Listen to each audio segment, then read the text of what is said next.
Hello and welcome to the video on hyperparameter optimization using GridSearchCV. So, first of all, let us understand what are parameters and hyperparameters in machine learning. Before we dive into tuning or hyperparameters, let us take a moment to recap what the differences are between the parameters and the hyperparameter in the machine learning model.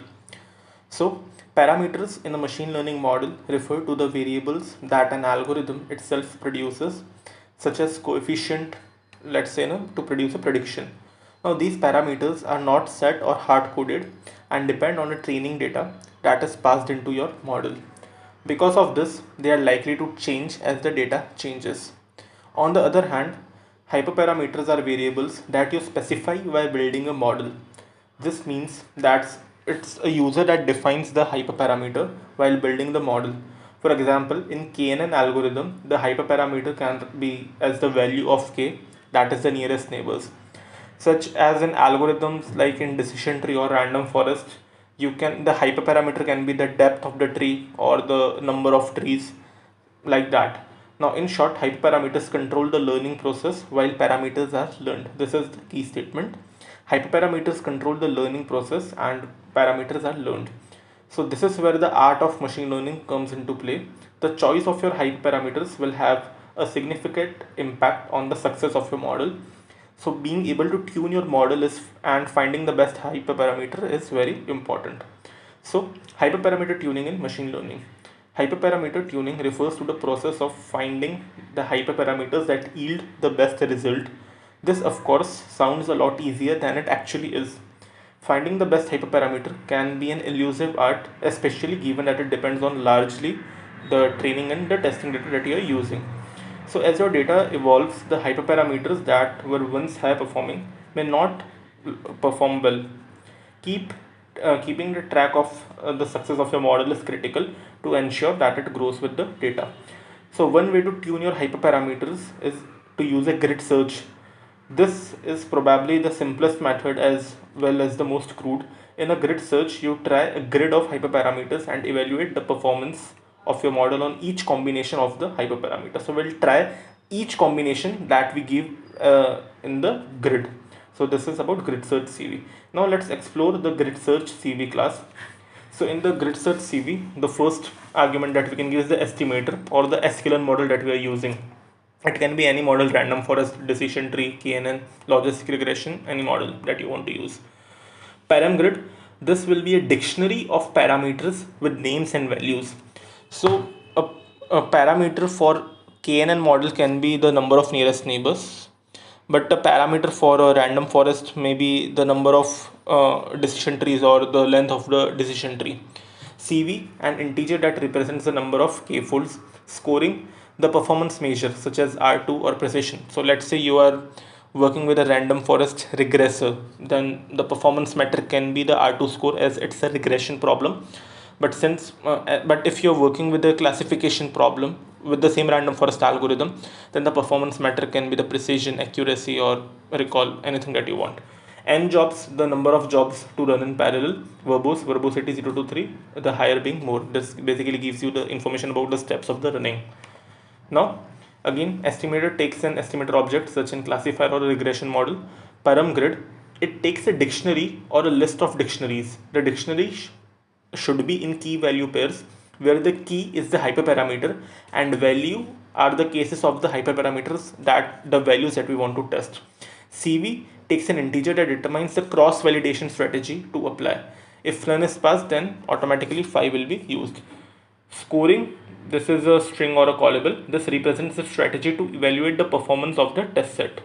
Now n jobs represents the number of jobs to run in parallel. Since this is a time consuming process, running more jobs in parallel, if your computer can handle it, can speed up the process. Verbose determines how much information is to be displayed. Using a value of 1, it displays the time for each run. 2 indicates that the score is also displayed. 3 indicates that the fold and the candidate parameter is also displayed. So I hope you are clear with the basic concept of GridSearchCV and hyperparameter optimization. Now let's move to the Jupyter notebook and perform the practical for GridSearchCV. So let us start with the practical example of GridSearchCV. First of all, I will import all the necessary libraries. So import scikit-learn dot datasets. Okay, here I need to write from scikit-learn dot datasets import load breast cancer from scikit-learn dot matrix import classification underscore report, and we'll also use the confusion matrix confusion underscore matrix from scikit-learn dot svm import svc from scikit-learn dot model selection import grid search CV, and again from scikit-learn dot model selection import train test split. So what in this example I'll show you how to find the best parameters for a support vector classifier or a SVM model, and we are going to use the breast cancer dataset and try to solve the classification problem. So let's load the dataset. So dataset will be equal to load breast cancer. So X will be our dataset dot data and Y will be our dataset dot target. Now let's perform the train test split. So I have X train, X test, Y train, Y test, that will be equal to train test split, and then I have X, Y, test size, let's keep it 20%, and then let's fit the model first without using GridSearchCV. So let's see how it is performing. So SVC and then model dot fit on X train and Y train. Now let's make some predictions. So predictions will be equal to model dot predict, and we want to predict for X test, and let's get a classification report for our Y test and predictions. So this is the initial classification report for without using the GridSearchCV. Now let's define a parameter range that we are going to use for GridSearchCV. So various parameters for SVM can be the C value, gamma, and let's say the kernel. So I'll make one param grid. So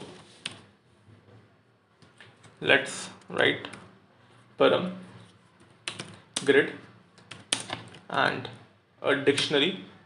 The first thing that I want to get is C, and this will be a list of values. Let's say 0.1,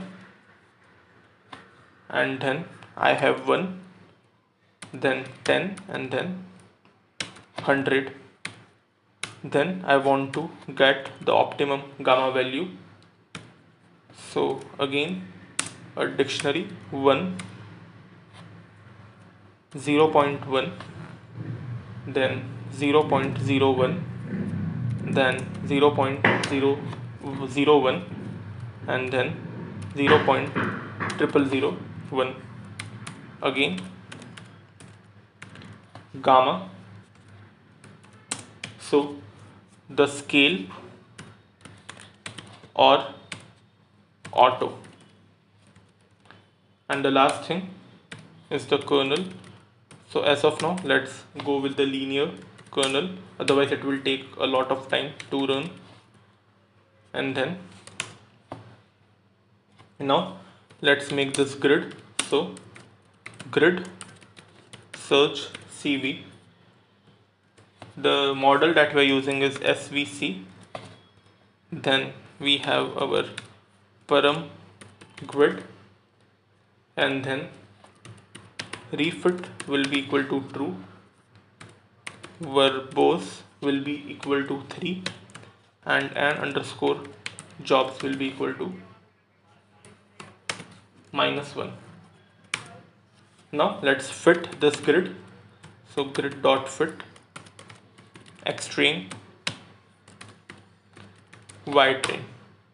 So this will take some time to completely run, and then after this runs successfully, we'll get the best parameter after the tuning. So let's wait till the grid is fitting.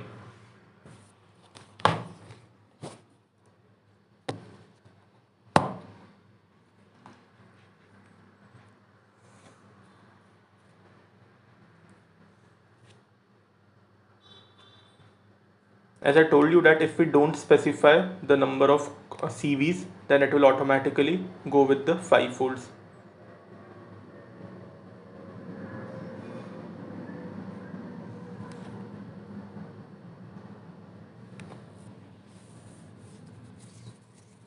So here, to get the list of best parameters, what I can write,